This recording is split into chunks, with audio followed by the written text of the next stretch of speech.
মাহে রমজান এলো বছর ঘুরে, মুমিন মুসলমানের দারে দারে।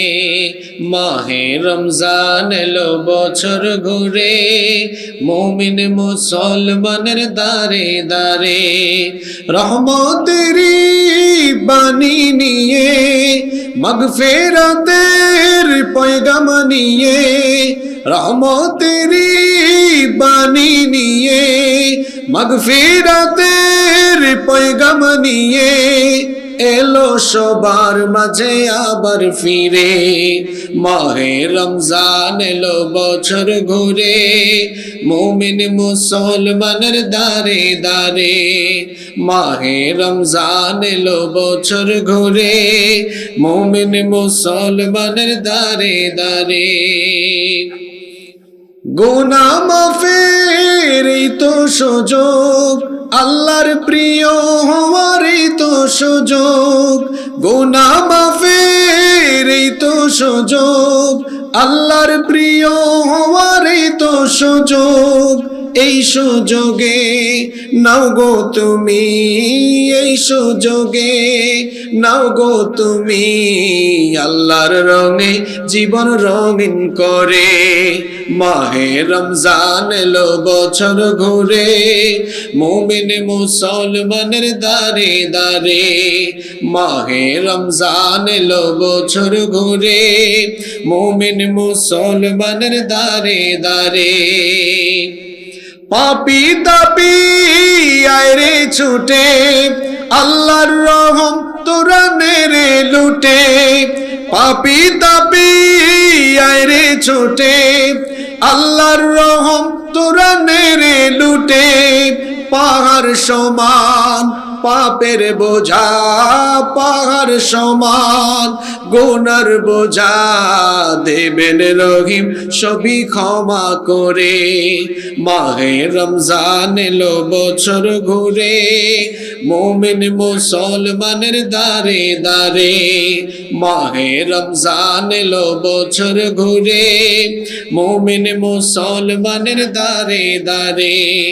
রহমতেরই বাণী নিয়ে, মাগফিরাতের পয়গাম নিয়ে, রহমতেরই বাণী নিয়ে, মাগফিরাতের পয়গাম নিয়ে এলো সবার মাঝে আবার ফিরে। মাহে রমজান এলো বছর ঘুরে, মুমিন মুসলমানের দারে দারে। মাহে রমজান এলো বছর ঘুরে, মুমিন মুসলমানের দারে দারে। জুলুম হলো এমন এক জঘন্য গুনাহ, পরকালীন শাস্তি পাওয়ার আগে দুনিয়াতে থাকতেই এই পাপের পাওনা যিনি আপনাকে বুঝিয়ে দিবেন তিনি কে? এজন্য খবরদার, কখনো কারো উপর জুলুম করা যাবে না। কারণ কোন ব্যক্তি কার উপরে কতটা জুলুম করে সব কিছুর খবর যার কাছে আছে, জোরে বলেন তিনি কে? এজন্য কোরআনে কারীমের 14 নম্বর সূরা সূরা ইব্রাহিমের 42 নম্বর আয়াতে রব্বুল আলামিন বলছেন, ওয়ালা তাহসাবান্নাল্লাহু গাফিলান আম্মা ইয়ামালু الظالمون إنما يؤخرهم ليوم تشخص فيه الأبصار। আল্লাহ তাআলা বলছেন, জালেমরা যেন এই কথা মনে না করে তারা যে মানুষের উপর জুলুম করে এ ব্যাপারে আল্লাহ জানেন না, এ ব্যাপারে আল্লাহ গাফেল, এটা যেন তারা মনে না করে। কার উপরে তারা কতটুকু জুলুম করছে সেই খবর যার কাছে আছে, জোরে বলেন তিনি কে? সেই আল্লাহর সুন্নত হলো, সেই আল্লাহর নিয়ম হলো, তিনি কাউকে আযাব আর গজব দেওয়ার আগে, শাস্তি দেওয়ার আগে আল্লাহ তাকে ভালো হওয়ার জন্য কিছু সময় দেন, সুযোগ দেন, অবকাশ দেন। আমার আল্লাহর দয়া বেশি, তিনি সাথে সাথে মানুষকে পাপের শাস্তি দেন না। যদি আল্লাহ সাথে সাথে মানুষকে পাপের শাস্তি দিতেন তাহলে দুনিয়াতে বেঁচে থাকা, নিঃশ্বাস ফেলা মানুষের জন্য কঠিন হয়ে যেত। এজন্য আল্লাহ তাআলা বলেন, আমি প্রত্যেক জালিমকে, অপরাধীকে তার অপরাধের জন্য, জুলুমের জন্য সময় দেই, সুযোগ দেই, অবকাশ দেই। যদি সে তার জুলুম থেকে, অপরাধ থেকে, পাপ থেকে সে যদি অনুতপ্ত হয়ে ফিরে আসে, আমি আল্লাহ তখন তাকে ক্ষমা করে দেই। কিন্তু আমার দেওয়া এই সুযোগকে সে যখন কাজে লাগায় না, আমি আল্লাহ তাকে ধরি না। কিন্তু যখন আমি ধরি তখন আর ছাড়ি না।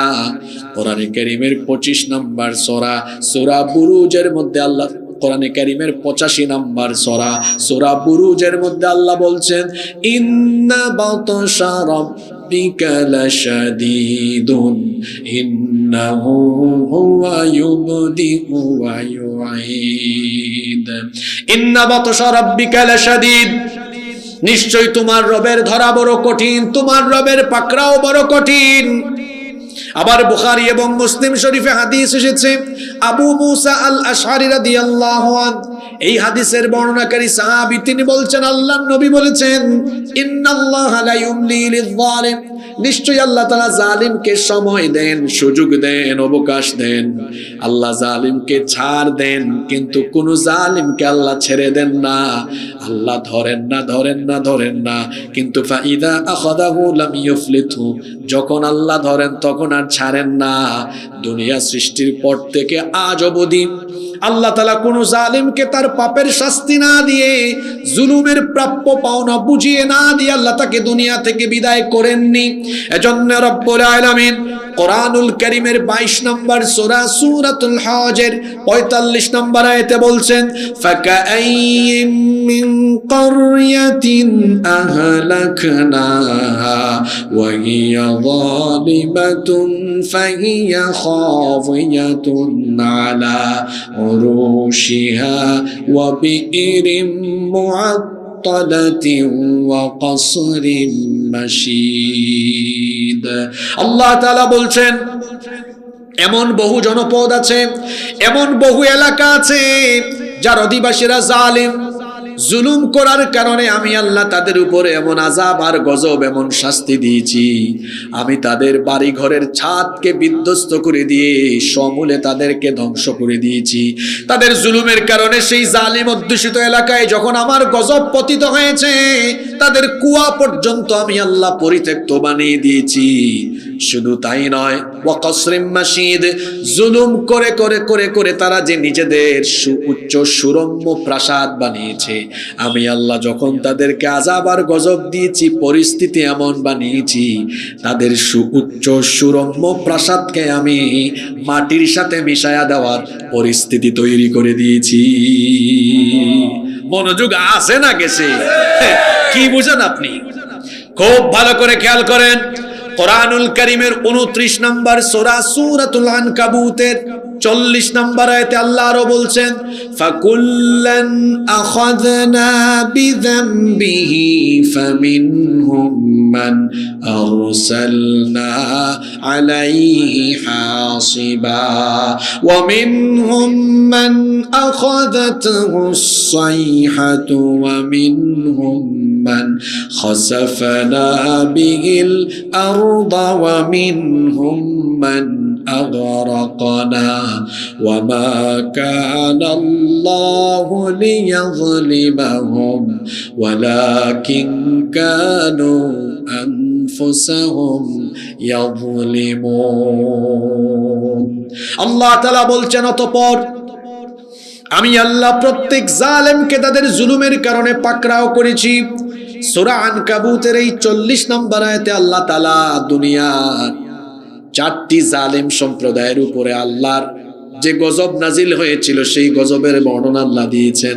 আল্লাহ বলছেন, আমি কোন জালেমকে ছাড়ি নাই, কোন জালেমকে আমি তাদের জুলুমের কারণে এমন পরিস্থিতি করেছি, ফামিনহুম মান আরসালনা আলাইহি হাসিবা, কারো কারো জুলুমের কারণে আমি আসমান থেকে পাথর কুচির বৃষ্টি নাজিল করে সমূলে তাদেরকে ধ্বংস করে দিয়েছি।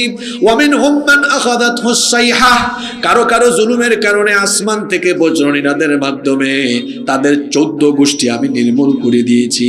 ওয়ামিনহুম মান খাসাফনা বিহিল আরদ, কারো কারো জুলুমের কারণে জমিন উল্টায়া তাদের বংশ শুদ্ধা মাটির তলায় ধসায়া দিয়েছি। ওয়ামিনহুম মান আগরাকনা, কারো কারো জুলুমের কারণে তাদেরকে আমি পুরা বাহিনী সহ পানির তলায় ডুবাইয়া মেরেছি। আমাদের সবার জন্য পানির ওপর নাম জীবন হলেও ফেরাউনের জন্য পানির ওপর নাম মরণ করে দিয়েছেন কে?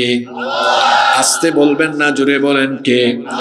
আল্লাহ তাআলা এইভাবে অতীতের যুগের সকল জালিমদের দৃষ্টান্ত সেট করে কোরআনে কারিমে বলেছেন, আমার সুন্নাত হলো প্রত্যেক জালিমকে আমি জুলুম করার পরেও আমি দেখি তারা জুলুম করছে, আমি জানি তারা জুলুম করে, এরপরও সাথে সাথে আমি তাদেরকে শাস্তি দেই না, সাথে সাথে আমি আমার গজব দেই না, একটু সময় দেই, একটু সুযোগ দেই, চান্স দেই, দেখি ভালো হয় কিনা।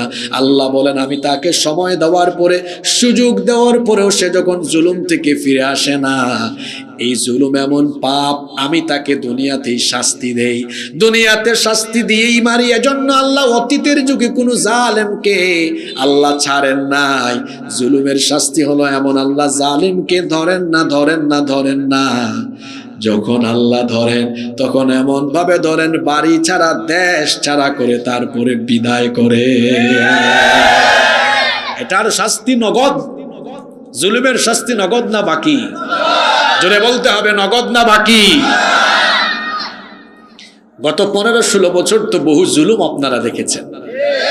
আমরা কোরআন হাদিস দিয়ে বলতাম, আপনাদেরকে সান্ত্বনা দিতাম, অপেক্ষা করেন, রাতের অন্ধকার ফুরিয়ে যাবে, সকালের আলো উদ্ভাসিত হবে।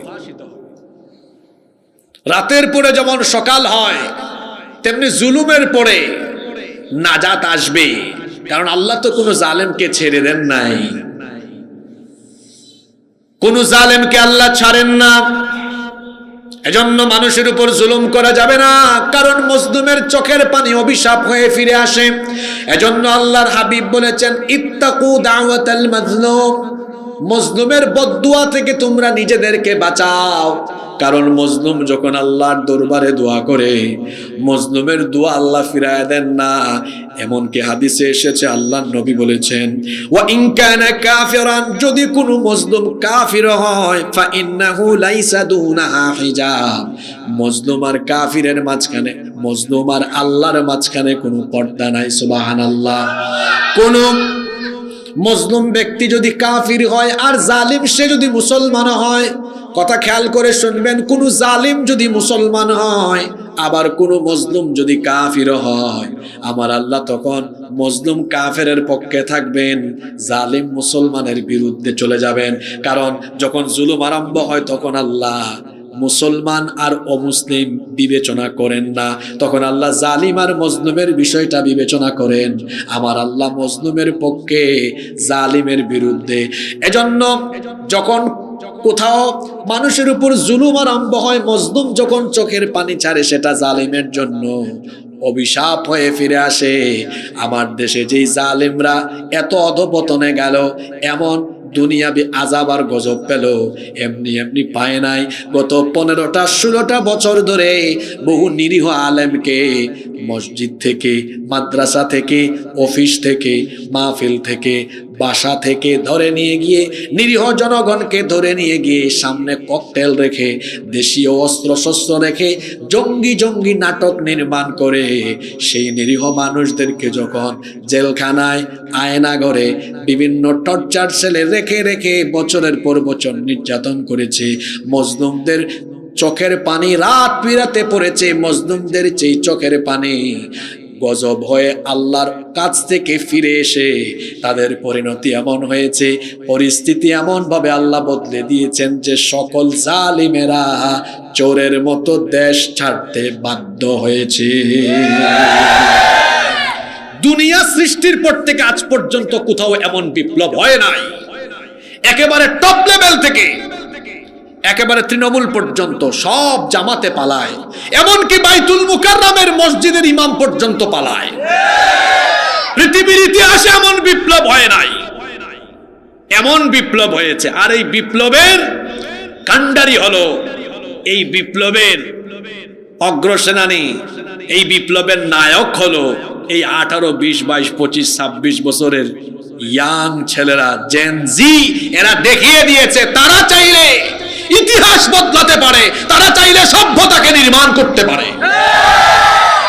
সম্মানিত ভাইয়েরা, জুলুম এটা বড় মারাত্মক গুনাহ, এর শাস্তি বাকি না নগদ। কমলনগরের মানুষ তো আলোচনা মনোযোগ দিয়ে শুনে, ঘুমানোর কথা না। ঘুমাই গেলেন নাকি? আজকের ওয়াজের বিষয় বাকি না, নগদ। জোরে বলেন, বিষয় কি? নগদ, নগদ একদম। জুলুমের শাস্তি নগদ। জুলুমের শাস্তি কি? নগদ। এটা বাকি হবে না। আপনি জুলুম করবেন, এই শাস্তি আল্লাহ আপনাকে দুনিয়াতে দিবেন, তারপরে মারবেন। আহারে, জুলুম আর জুলুম, আপনারা এগুলোর সাক্ষী। আপনারা সব জানেন, নিরপরাধী মানুষদেরকে অপরাধী বানায়া বছরের পর বছর জুলুম করা হয়েছে। বাড়ি ঘরে আসতে দেওয়া হয় নাই, এমনকি আপনজনের জানাজায় শরীক হতে দেওয়া হয় নাই। কি পরিমাণ জুলুম, কি পরিমাণ অত্যাচার হয়েছে। আপনি আপনার মনের কথাগুলো বলারও কোনো সুযোগ ছিল না। কিছু বললেই তো রাজাকার, কিছু বললেই কথায় কথায় যারা বাংলাদেশের মানুষকে রাজাকার বলতো, বিশেষ করে আলেমদেরকে তো এই গালি দেওয়া ছিল তাদের কমন স্বভাব। তারা বলে পাকিস্তানি রাজাকার, অথচ আপনারা এই আলেমদের পাসপোর্ট চেক করে দেখেন, কেউ কোনোদিন পাকিস্তানে যাওয়া আসা করে নাই। বরং আমাদেরকে যারা পাকিস্তানি রাজাকার বলে, ওদের পাসপোর্ট চেক করে দেখেন, ওরা নিয়মিত ভারতে যাওয়া আসা করে। এমনকি দেশের দুঃসময়ে আমরা কেউ পাকিস্তান পালিয়ে যাইনি, কোনোদিন যাইনি, যাওয়ার দরকার হবে না। কিন্তু এদেশে ভারতের 5 আটা গোলামেরা ভারতীয় আধিপত্যবাদ কায়েম করতে চেয়েছিল, কিন্তু যখন এই দেশের মানুষ তা সম্মিলিতভাবে মোকাবেলা করেছে, তারা পালিয়ে আর কোনো দেশ নয়, ভারতে পালিয়ে গিয়ে প্রমাণ করেছে তারা ভারতীয় রাজাকার।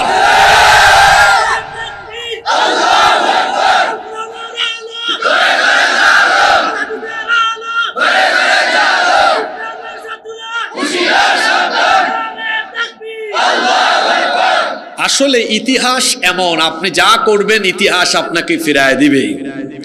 আপনি হাজার হাজার মানুষকে বাড়ি ঘর ছাড়া করেছেন, আল্লাহ এমন পরিস্থিতি তৈরি করেছেন যে আপনি নিজেই আজ বাড়ি ছাড়া, নিজেই আজ দেশ ছাড়া। জুলুমের শাস্তি বাকি না নগদ? তো নগদ যে হয় দেখছেন তো। এতকাল তো কুরআন হাদিস থেকে ওয়াজ করছি, ফেরাউনের, নমরুদের, হামানের, কারুনের। আপনারা শুনতেন, মনে মনে সান্ত্বনা নিতেন। আমরাও মনে মনে চাইতাম, আল্লাহ বাংলাদেশে এমন কিছু মানুষকে দেখাও যাতে করে তোমার কালামের সত্যতা মানুষ নিজের চোখে দেখে। আজ বাংলাদেশের মানুষ নিজের চোখে দেখেছে, কোন জালেমকে আল্লাহ ছেড়ে দেন না, জালেমকে আল্লাহ শাস্তি দিয়ে তারপর মারেন। তবে এখনো এদের শাস্তি বাকি আছে। আমি আজকে গাড়ি দিয়ে আসার সময় বলছিলাম, এরা এমন এক বিপদে পড়ছে। আমি আমার সফর সাথীদের সাথে আলোচনা করতেছি, এদের পরিস্থিতি হয়ে গেছে সুম্মা লা ইয়ামুতু ফিহা ওয়ালা ইয়াহইয়া, না মরবে না বাঁচবে, এমন এক পরিস্থিতিতে পড়ে গেছে। না দেশে আসতে পারতেছে, না ওখানে মজা লাগতেছে। কি বলেন আপনারা? তবে আমরা সরকারকে বলবো, 6 মাস পেরিয়ে 7 মাস হয়ে যাচ্ছে, এখনো আমরা অপরাধী খুনিদের দৃষ্টান্তমূলক কোন শাস্তি আমাদের চোখে পরিলক্ষিত হয়নি। এই দেশে সংস্কার, নির্বাচন হবে, কিন্তু এটা পরে হবে। যারা এই দেশের তরতাজা তরুণ যুবকদেরকে ঠান্ডা মাথায় দিনে দুপুরে পাখির মতো গুলি করে হত্যা করেছে, যারা সাহস নিয়ে বের হয়েছে, রাস্তায় বের হয়ে যে যুবকেরা তাদের তাজা রক্ত ঢেলে দিয়ে, রক্ত আর জীবনের বিনিময়ে এই নতুন বাংলাদেশে আমাদেরকে স্বাধীনভাবে কথা বলার, চলাফেরার স্বাধীনতা এনে দিয়েছে, তাদের প্রতি তো কৃতজ্ঞতাবোধ অন্তত আপনার থাকা উচিত। আপনি বিএনপি করেন, জামাত করেন, খেলাফত করেন, জমিয়ত করেন, জাসদ করেন, বাসদ করেন, যে দল করেন, আপনি যদি এই ছাত্রদের প্রতি কৃতজ্ঞতাবোধ আপনার মনে থাকে, তাহলে আপনার উচিত এদের উপরে নির্যাতনের বিচার আগে চাওয়া। আপনি কোথায় ছিলেন? আপনি তো নিয়মিত ঘর থেকে, আপনি তো নিয়মিত বের হয়ে চলতেও পারতেন না, লুকায় লুকায় এই এলাকা ওই এলাকায় পালিয়ে পালিয়ে জীবন ধারণ করেছেন। আজ আপনি খোলা আকাশের নিচে হাঁটতে পারেন, চলতে পারেন, এই ছেলেগুলার কারণে। এই ছেলেদেরকে যে হত্যা করা হলো, আবু সাইদকে, মুগ্ধকে, ওয়াসিমকে, হাজার হাজার মা বাবার বুক যারা খালি করেছে, যারা আমাদের ট্যাক্সের পয়সায় কেনা গুলি আমাদের সন্তানদের বুকে চালিয়ে দিয়ে আমাদের সন্তানদেরকে খুন করেছে, সেই ঠান্ডা মাথার খুনিদেরকে দেশে ফিরাইয়া এনে দ্রুত ট্রাইব্যুনালে বিচার করে শাস্তি দিয়ে তারপরে নির্বাচন দিতে হবে। আগে জালেমের জুলুমের শাস্তি, যারা মানুষের উপর জুলুম করেছে তাদেরকে শাস্তি দেওয়া। শাস্তিটা কেমন হবে আমি মাঝে মাঝে চিন্তা করেও পাই না। কারণ ফাঁসি দিলে আমার কাছে কেন জানি মনে হয়, আপনার বিবেকে কি ধরে জানি না, আমার বিবেক বলে এটা উপযুক্ত শাস্তি হবে না। কারণ 2-3 মিনিট 4-5 মিনিট কষ্ট পাবে, এরপরে তো শেষ। কিন্তু এরা যে 8 বছর 9 বছর ধরে বহু মানুষকে আয়না ঘরে রাখলো, আর গোটা বাংলাদেশের মানুষকে 15-16 বছর ধরে স্বৈরাচারী ফেসিবাদী স্বৈরাচারী একটা পরিবেশের মধ্যে আবদ্ধ করে রাখলো। এদেরকে আসলে একবার দুইবার ফাঁসি দিল বিচারের হক আদায় হবে না। কারণ নিজেরাই তো তারা হাজার হাজার মানুষ খুন করেছে। এখন হাজার হাজার মানুষ খুন করা, এদের তো হাজার হাজার বার ফাঁসি হওয়া দরকার। এখন একজন ব্যক্তিকে একবার ফাঁসি দিয়ে আরেকবার ফাঁসি দেওয়ার নিয়ম যেহেতু নাই, সেহেতু আমার কাছে মনে হয় যারা গোটা দেশের মানুষের স্বাধীনতা কেড়ে নিয়ে যারা মানুষকে জুলুমে নির্যাতনের জাতাকলে পিষ্ট করেছে, এবং যারা সুস্থ স্বাভাবিক মানুষকে আয়নাগরে টর্চার সেলে ঢুকাইয়া সুস্থ মানুষকে অসুস্থ বানিয়ে দিয়েছে, পাগল করে দিয়েছে, আমার কাছে মনে হয় এই সবগুলো পাপীকে, জালিমকে দেশে ফিরাইয়া এনে তাদের বানানো আয়না ঘরে তাদেরকে ঢুকায় রাখা দরকার। আমার মনে হয় এদের শাস্তি এরকমই হওয়া দরকার। আপনারা একমত হতেও পারেন, দ্বিমত হতেও পারেন, এটা আমি আমার কথা বললাম। কারণ যারা মানুষকে তিলে তিলে কষ্ট দিয়েছে, এদেরকেও তিলে তিলে কষ্ট দেওয়া উচিত। আপনি বলবেন হুজুর আপনি একজন আলেম হয়ে আপনি তো নরম সুরে কথা বলতে পারতেন। আমি নরম হয়ে কথা বলতাম কেমনে, যেখানে আমার রসুল নরম না, জালিমের ক্ষেত্রে গরম? আমি এত নরম হব কেমনে? আমি আপনার মতো দিল পাইনি। কারণ আল্লাহ রসুল বলেছেন উনসুর আখাকা যালিমান আও মাজলুমা। মনোযোগ আছে? যুবক ছেলেরা আছে? উনসুর আখাকা যালিমান আও মাজলুমা, তোমার ভাইকে সাহায্য করো, যদি সে জালিম হয় সাহায্য করো, মজলুম হলেও সাহায্য করো। মনোযোগ আছে? কি মনোযোগ আছে? কি বুঝলেন? আল্লাহ রসুল বলেছেন জালিমকেও সাহায্য করো, মজলুমকেও। সাহাবীরা বললেন ইয়া রাসূলুল্লাহ, আর আমরা বলি সাল্লাল্লাহু আলাইহি ওয়াসাল্লাম, সাহায্য করবে এটা বুঝলাম, কিন্তু জালিমকে আবার সাহায্য করব কেমনে? মজলুমকে তো সাহায্য করব কারণ সে মজলুম, কিন্তু জালিমকে কেমনে সাহায্য করব? আল্লাহর রাসূল তখন বললেন জালিমের জুলুমের হাত ভেঙে গুড়া গুড়া করে দাও, এটা হচ্ছে জালিমকে সাহায্য করা। অর্থাৎ জালিমকে কোনো ক্ষমা করা যায় না, জালিমকে তার জুলুমের বদলা হিসাবে তার জুলুমের হাতকে ভেঙে চুরে টুকরা টুকরা করে দিতে হয়। জালিমকে যে দয়া দেখায় সেও জালিম, জালিমকে যে দয়া দেখায় সেও জালিম। আপনি সাপ ধরেন, সাপ ধরে ছাড়েন, ফিরে এসে আপনাকে আদর করবে না ছোবল মারবে? জালিমকে আপনি সুযোগ দিয়ে দেখেন কি হয়, সে আবার আপনার উপর জুলুম করবে। এজন্য আমার সবচেয়ে ভালো লেগেছে সিরিয়ার বিপ্লব। আসাদ পরিবারের পতন হলো না, লক্ষ্মীপুরের মানুষ জানেন না এরা কি করেছে? বিপ্লবীরা শোনেন বিপ্লব কেমনে করতে হয়। আসাদ, বাশার আল আসাদ, সেও পালিয়ে গিয়েছে। যাওয়ার পরে বিপ্লবীরা ওই দেশের সংবিধানকে লাথি দিয়ে ডাস্টবিনে ফেলে দিয়েছে। এটার নাম বিপ্লব। বিপ্লব হলে পরে সব নতুন করে সাজাতে হয়। যারা যুগ যুগ ধরে মানুষ খুন করেছে, কি আর বিচার, কি আর বিচার? বিচার না করে সবগুলারে ফাঁসি দিয়ে দিচ্ছে। জানেন কিনা আপনারা? আমি কি ভুল বললাম নাকি? আপনি 6 মাস 7 মাস, আর বাংলাদেশের যে আইনার যে আদালত 3 বছর লাগে, 4 বছর, 6 বছর, 8 বছরও লাগে রায় হইতে। ঠিক না বে ঠিক? বিপ্লব কারে হয় সিরিয়া থেকে শিখতে হবে। সংবিধানকে ছুঁড়ে ফেলে দিয়েছে, নতুন করে সংবিধান বানিয়েছে। বিপ্লব তো এটাকেই বলে। সম্মানিত ভাইয়েরা, এই বাংলাদেশকে নতুন করে সাজানোর জন্য চাচারা রাগ করেন না, কারণ আমি সবচেয়ে আশাবাদী এই যুবকদেরকে নিয়ে। এরা পারবে, কারণ যুবকরা ইতিহাস বদলায়, তারা ইতিহাস তৈরি করে। আমার একজন যুবকের ঘটনা মনে পড়লো, আমি কি বলবো? বলবো? কি ব্যাপার, কি হইল? আল্লাহর রসুল একদিন সাহাবীদের সামনে কথা বলছেন। এই মাইকের হাফানি কেন? এটা কাঁপে বেশি, এরকম এরকম কাঁপে, শুধু হাফানি হয়ে গেছে। আপনারা কি আমাকে সময় দিবেন? আল্লাহ রসুল বলছেন, লাতুফতাহান্নাল কুস্তান্তানিয়াহ, লাতুফতাহান্নাল কুস্তান্তানিয়াহ, অবশ্যই কনস্টান্টিনোপল বিজয় হবে। কনস্টান্টিনোপল হলো তুর্কির অন্তর্ভুক্ত। নেপোলিয়ন বলেছেন, গোটা পৃথিবী যদি একটা দেশ হয় তাহলে সেই দেশের রাজধানী হতো কনস্টান্টিনোপল। আল্লাহর রসুল বলেছেন, সাহাবীদেরকে বলছেন, সাহাবীরা শোনো, অবশ্যই শীঘ্রই কনস্টান্টিনোপল বিজয় হবে। ফানালিআমাল জাইশু জাইশুহা ওয়ালা নিআমাল আমিরু আমিরুহা, সেই কনস্টান্টিনোপল যারা বিজয় করবে সেই সেনাবাহিনী হবে শ্রেষ্ঠ সেনাবাহিনী। যে কমান্ডার সেনাপতি নেতৃত্ব দিবেন সেই কমান্ডার হবেন শ্রেষ্ঠ সেনাপতি। সুবহানাল্লাহ করতে ইচ্ছে করে না? রসুলের জবান থেকে এই কথা শুনে সাহাবীরে এটা হৃদয়ে ধারণ করেছেন। হযরত আবু আইয়ুব আল আনসারী রাদিয়াল্লাহু আনহু, ইনি কোন সাহাবী?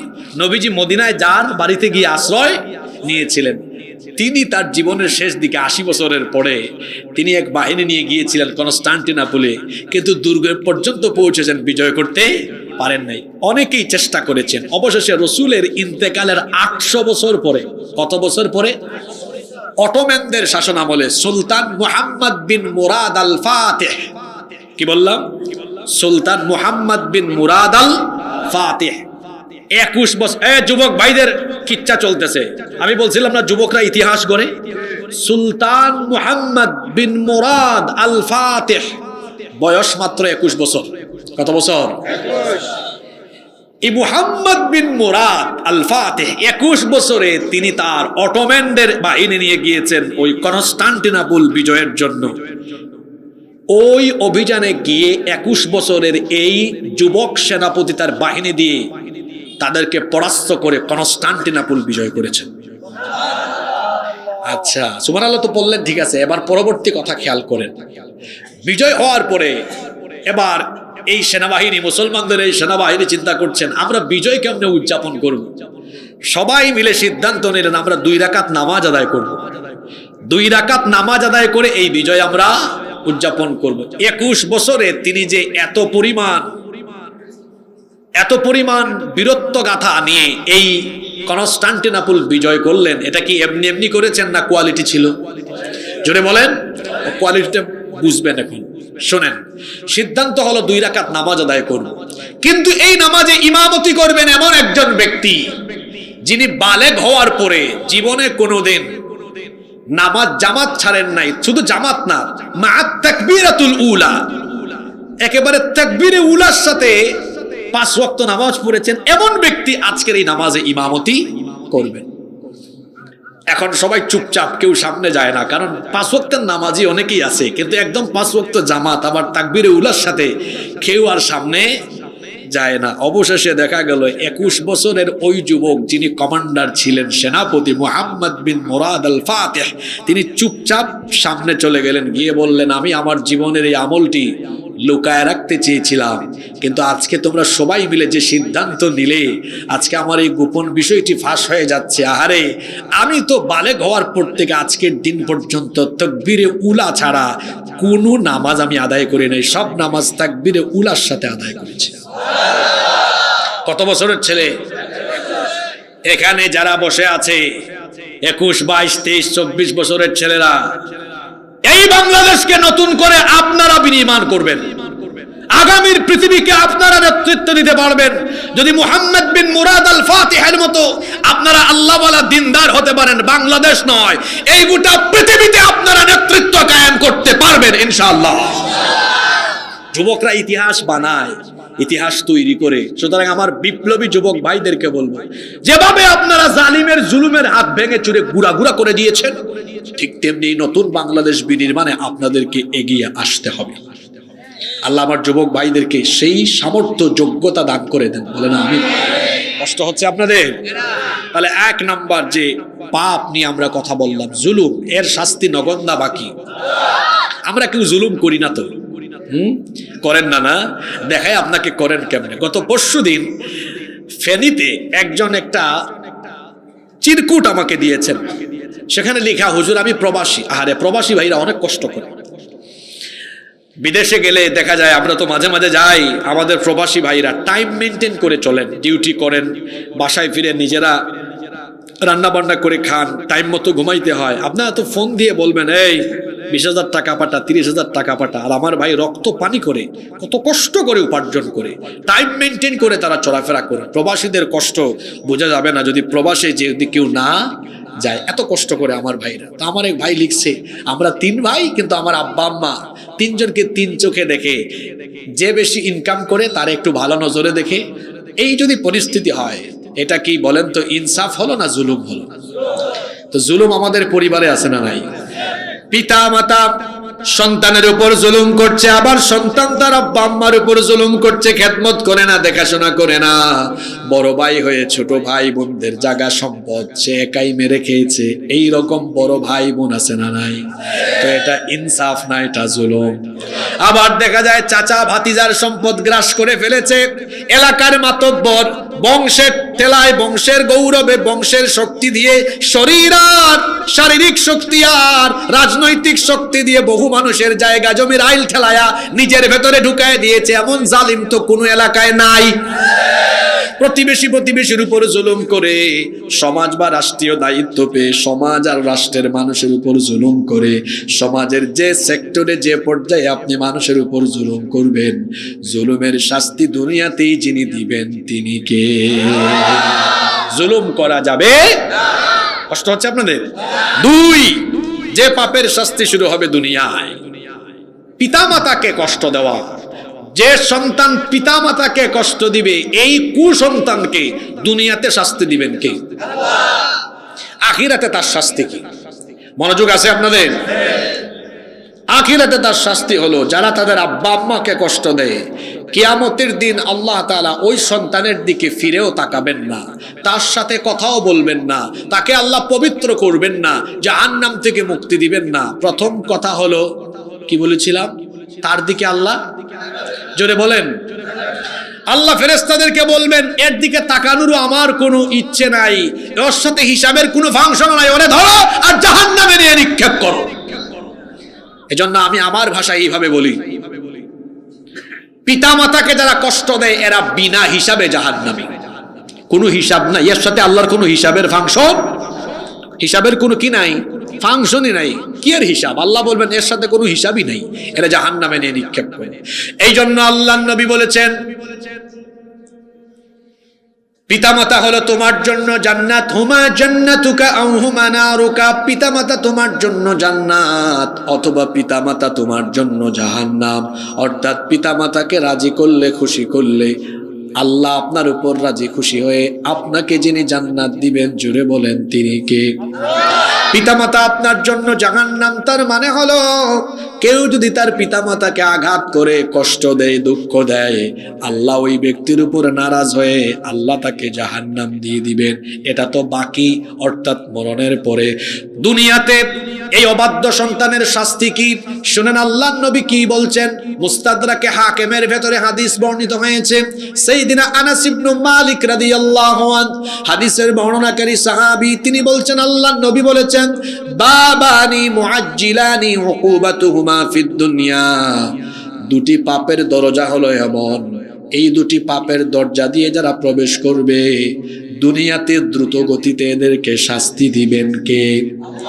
1 নাম্বার হচ্ছে আল বাগী, আল্লাহর সাথে সীমা লঙ্ঘন করা। 2 নাম্বার হচ্ছে হুকুকুল ওয়ালিদাইন, পিতামাতার অবাধ্য হওয়া।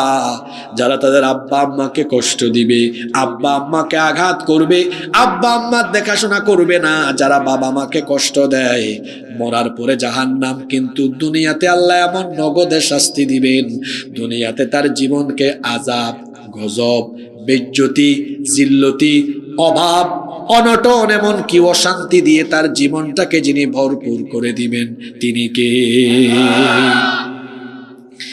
যারা হঠাৎ হঠাৎ উঠে, আমি এদেরকে 30 সেকেন্ড সময় দিলাম, এরা যেন আমার সামনে থেকে দূর হয়ে যায়। 30 সেকেন্ড পরে যে উঠবে একদম স্বেচ্ছাসেবককে বলো বাইন্দা এখানে নিয়ে আসে, এখানে বসে কথা বলবে।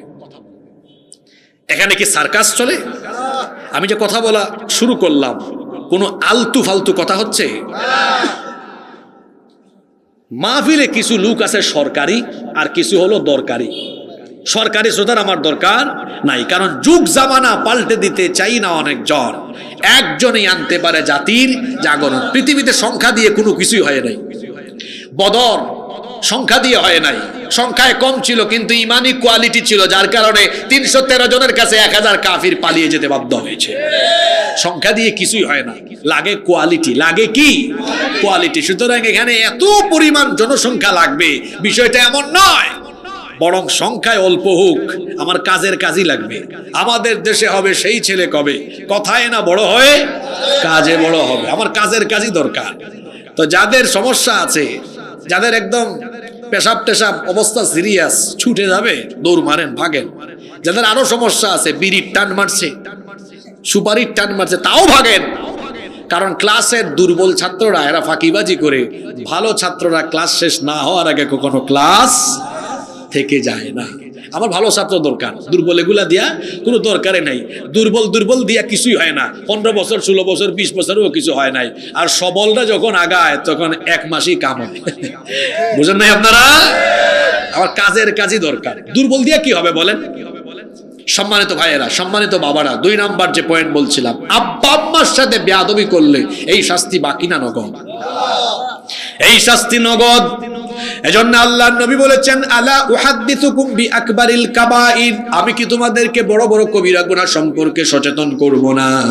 সাহাবীরা বললেন, বালা ইয়া রাসূলুল্লাহ, আমরা বলি সাল্লাল্লাহু আলাইহি ওয়াসাল্লাম, অবশ্যই আপনি আমাদেরকে সচেতন করেন। আল্লাহর নবী বললেন, সবচেয়ে বড় কবিরা গুনাহ হলো আকবারুল কাবাইরি আশ-শিরকু বিল্লাহ, সবচাইতে বড় কবিরা গুনাহ হলো আল্লাহর সাথে শিরক করা। আর আল্লাহর সাথে শিরকের পরে সবচাইতে জঘন্য কবিরা গুনাহ হলো উকুকুল ওয়ালিদাইন, পিতামাতার অবাধ্য হওয়া, পিতামাতাকে কষ্ট দেওয়া। এটা জঘন্য কবিরা গুনাহ, এবং এই গুনার শাস্তি, চূড়ান্ত শাস্তি মরার পরে বিনা হিসাবে। জোরে বলেন, বিনা হিসাবে। আমাদের তো আজকে মরার পরের বাকি ওয়াজ নাই, সব নগদ। নগদে কি? যারা পিতামাতাকে খাওয়ায় না, যারা পিতামাতাকে দেখাশোনা করে না, পিতামাতার সাথে বেয়াদবি করে, এরা ভিক্ষুকের জীবন পাবে, লানতের জীবন পাবে, বেজ্জতির জীবন পাবে, অভাব অনটনে দুর্ভিক্ষে তার জীবন শেষ হবে, অশান্তির জীবন পাবে, তার ঘরে কোনো বরকত থাকবে না। সুখ শান্তি কেড়ে নিবেন কি? আল্লাহ দেখাইছে অনেক, বয়স কম, কিন্তু আপনাদের সামনে যেহেতু আল্লাহ কথা বলাবেন, এজন্য আল্লাহ তাআলা নিজের ইচ্ছায় হয়তো আমাদেরকে এগুলো দেখিয়েছেন। বহু সন্তান দেখেছি আব্বা আম্মাকে আঘাত করেছে, ভিক্ষা করে খায়, ভিক্ষা করে খায়, খাইতেও পারে না। খবরদার, আব্বা আম্মাকে আঘাত করলে আপনার জীবন বরবাদ, বাকি শাস্তি তো বাকি নগদে পাবেন, নগদ। আর দুনিয়ায় যদি বরকত চান, হায়াতে রিজিকে বরকত চান, সম্মান চান, আব্বা আম্মার খেদমত করেন। এটা আমার কথা নয়, আল্লাহর রাসূল বলেছেন, মান সাররাহু আইয়ুবসাতা লাহু ফি রিজকিহি, মান সাররাহু আইয়ুবসাতা লাহু ফি রিজকিহি আও ইউনসা লাহু ফি আথারিহি ফালইয়াসিল রাহিম, ফালইয়াসিল রাহিমা, আযমুর রাহিমি আল ওয়ালিদান, আকরাবুর রাহিমি আল ওয়ালিদান। আল্লাহর নবী বলেছেন, যদি কোনো ব্যক্তি তার রিজিকের মধ্যে, হায়াতের মধ্যে বরকত চায়, তার উচিত তার পিতামাতার খেদমত করা। পিতামাতার খেদমত করলে রিজিকে, হায়াতে যিনি বরকত বাড়িয়ে দিবেন তিনি কে? একটা ঘটনা মনে পড়লো, বলবো? একবার এক ঘরের 3 ভাই ঘরোয়া বৈঠক, পারিবারিক বৈঠকে বসেছে। বড় ভাই বলতেছে ছোট 2 ভাইকে, দেখো আমরা তো 3 ভাই, তো আব্বা আম্মাকে চলো আমরা ভাগ করে খাওয়াই। আমি 10 দিন, মেজো ভাই তুমি 10 দিন, ছোট ভাই তুমি আরো 10 দিন, 3 দশে 30। মেজো ভাই বলতেছে বড় ভাইকে, ভাই আমি আপনার সাথে দ্বিমত, 10 দিন তো বড় কম হয়ে যায়, চলেন আপনি 1 মাস, আমি 1 মাস, ছোট ভাই 1 মাস। তারা তাদের আব্বা আম্মাকে ভাগ করে, ছোটবেলায় কি আমাদেরকে লালন পালনে আব্বা আম্মা ভাগাভাগি করেছেন? এবার ছোট ছেলে বলতেছে বড় দুই ভাইকে, আচ্ছা বড় ভাই মেজো ভাই শুনেন, আপনারা তো দুজনেই আমার বড়, তো বড় ভাই হিসাবে আপনাদের প্রতি আমার একটা দাবি আছে। দাবিটা হলো এই, 10 দিন করে বা 1 মাস করে আব্বা আম্মাকে ভাগাভাগি করার দরকার নেই, আপনারা সারা জীবনের জন্য আব্বা আম্মাকে আমার কাছে দিয়ে দেন। এটা হলো আপনাদের কাছে আমার দাবি। এখন বড় দুই ভাই চিন্তা করে দেখলো, আরে এটা তো বহুত বড় খুশি হওয়ার কথা, আব্বা আম্মাকে যদি আমরা ছোট ভাইয়ের কাছে দায়িত্ব সমঝাইয়ে দিয়ে দিই তাহলে তো আমরা আর খরচ করা লাগবে না, আমাদের অনেক সেভ হবে। তারা কায়দা করে জবাব দিয়েছে, দেখো তুমি তো আমাদের ছোট ভাই হিসাবে দাবি করছো, তোমার দাবি কি আমরা ফালাইতে পারি? ঠিক আছে, ছোট ভাই হিসাবে তোমার দাবি আমরা পূরণ করলাম। শুনতেছেন আপনারা? এই 3 ভাইয়ের কথোপকথন শুনছে আরেক আঙ্কেল, আরেক চাচা। ওই আঙ্কেল এসে বলতেছে, চাচা এসে বলতেছে ছোট ছেলেকে, ভাতিজা তুমি এত ব্যাককল কেন? এখন ছোট ছেলে বলতেছে, আঙ্কেল আপনি আমাকে ব্যাককল বললেন কেন? বলবো না, তোমার 3 ভাই যদি দায়িত্ব ভাগাভাগি করে নিতা 3 ভাইয়ের সমান খরচ হইতো, কিন্তু এখন যে তুমি একা দায়িত্ব নিলা, তোমার তো সব খরচ বাড়লো। এখন তোমার আব্বা আম্মাকে খাওয়ানো, চিকিৎসা করানো, দেখাশোনা সব খরচ তো তোমার 2 ভাইয়ের তো সেভ হয়ে গেল, তো তুমি তো এটা ভুল করলা। তখন ছোট ছেলে বলতেছে, চাচা আপনি তো বাবার বয়সী মানুষ, আঙ্কেল কি আর বলবো আপনাকে, যে হিসাব নিকাশ আপনি দিলেন, আপনি হিসাবে বড় কাঁচা, আমার মতো পাকা হইতে পারেননি। আপনি আমাকে বলছেন ব্যাককল, রাগ কইরেন না আঙ্কেল, রাগ কইরেন না চাচা, আপনি ব্যাককল, আমার 2 ভাই তারাও ব্যাককল। চাচা বলতেছে, মানে তুমি আমাকে ব্যাককল বললা কেন? বলবো না, আপনি যে হিসাব দেখালেন আর আমার ভাইদেরকে বুদ্ধিমান বললেন, ওরা যদি বুদ্ধিমান হতো ওরা ভাগাভাগি করতো না। আমি আমার আব্বা আম্মার দায়িত্ব নিয়েছি, বুঝে শুনেই নিয়েছি, কারণ আমার আব্বা আম্মাকে যদি আমি দেখাশোনা করি, লালন পালন করি, হ্যাঁ আমার হয়তো দুনিয়াবি টাকা পয়সা সম্পদ খরচ হবে, অসুবিধা নাই। আমার আব্বা আম্মা যদি আমার উপর সন্তুষ্ট থাকেন, আমার আল্লাহ আমার উপর এমন সন্তুষ্ট হবেন, আমি যে পয়সা খরচ করব তার চেয়ে কয়েক গুণ সম্পদ বাড়ায় দিয়া সম্পদ আল্লাহ আমার পায়ের তলায় ফালাইয়া দিবে। যারা আব্বা আম্মাকে ভাগ করে এরা ব্যাককল না বুদ্ধিমান? আর যারা আব্বা আম্মার দায়িত্ব নেয়, আব্বা আম্মার দেখাশোনা করে, আব্বা আম্মার চিকিৎসা করায়, আব্বা আম্মার সেবা করে, এরা ব্যাককল না বুদ্ধিমান? আপনারা বুদ্ধিমান হবেন না ব্যাককল হবে? জেন জি, আপনারা ব্যাককল হবেন না বুদ্ধিমান হবেন? বুদ্ধিমান হবেন। এই যে জেন জি যারা মিসকিন আছে, এখনো বিয়ে করে নাই, তোমরা তো ওই জগতে প্রবেশ করো নাই, জানো না। যারা বিবাহিত তারা একটু বলেন তো দেখি, যাদের ঘরে ছোট বাচ্চা আছে 6 মাস 8 মাস 1 2 3 বছর, রাতের বেলা আপনার বাচ্চা যখন কান্না করে তখন কি আপনি ঘুম থেকে উঠে আপনার বাচ্চাকে আদর করে ঘুম পাড়ান না? তা আপনি যে আপনার বাচ্চাটাকে ঘুম পাড়ান, আপনার কি মনে পড়ে না আমার বাবা আমার মা এইভাবে করে আমাকেও ছোটবেলা ঘুম পাড়াতো? আজকে আপনার বাবার বয়স 70 বছর 75 বয়স, মায়ের বয়স 55 বছর 60 বছর, আব্বা আম্মা দুইজনই বিভিন্ন সমস্যার কারণে রাতের বেলা শান্তিতে ঘুমাতে পারে না। বাত হয়েছে, পায়ে বাতের ব্যথা, মেরুদণ্ডে ব্যথা, পিঠে ব্যথা, হাতে ব্যথা। কোনোদিন কি আব্বার রুমে আম্মার রুমে গিয়ে বলেছেন নাকি, আব্বা আমি আপনাকে ঘুম পাড়াবো, আপনার মাথাটা টিপে দেই, পা টিপে দেই, হাত টিপে দেই, পিঠ টিপে দেই, আপনি ঘুমান? বলে দেখবেন বাবা বলবে লাগবে না তুমি চলে যাও, কিন্তু জোর করে আপনি থাকবেন। বলবেন আব্বা আমি তো ছোট ছিলাম মনে নাই, কিন্তু আমি বুঝি আমি যখন ছোট ছিলাম আমাকে ঘুম না পাড়ায় তো আপনি ঘুমান নাই, সুতরাং আপনি বয়স্ক মানুষ, আমি আপনাকে ঘুম পাড়াবো তারপরে ঘুমাবো। ও আমার জেনজি যুবক তরুণ ছাত্র ভাইয়েরা, আমি আমার ভাইদেরকে বলছি, প্রত্যেক রাতে বাবার রুমে মায়ের রুমে গিয়ে মাথাটা টিপে দিয়ে দিয়ে বাবা মাকে ঘুম পাড়ায়েন। দেখবেন ঘুমানোর সময় শান্তি নিয়ে ঘুমাবে আর বলবে, আল্লাহ আমার ছেলেটা আমাকে শান্তির ঘুম পাড়িয়েছে, তুমিও আমার ছেলেটাকে দুনিয়া আখিরাতে শান্তি করে দাও।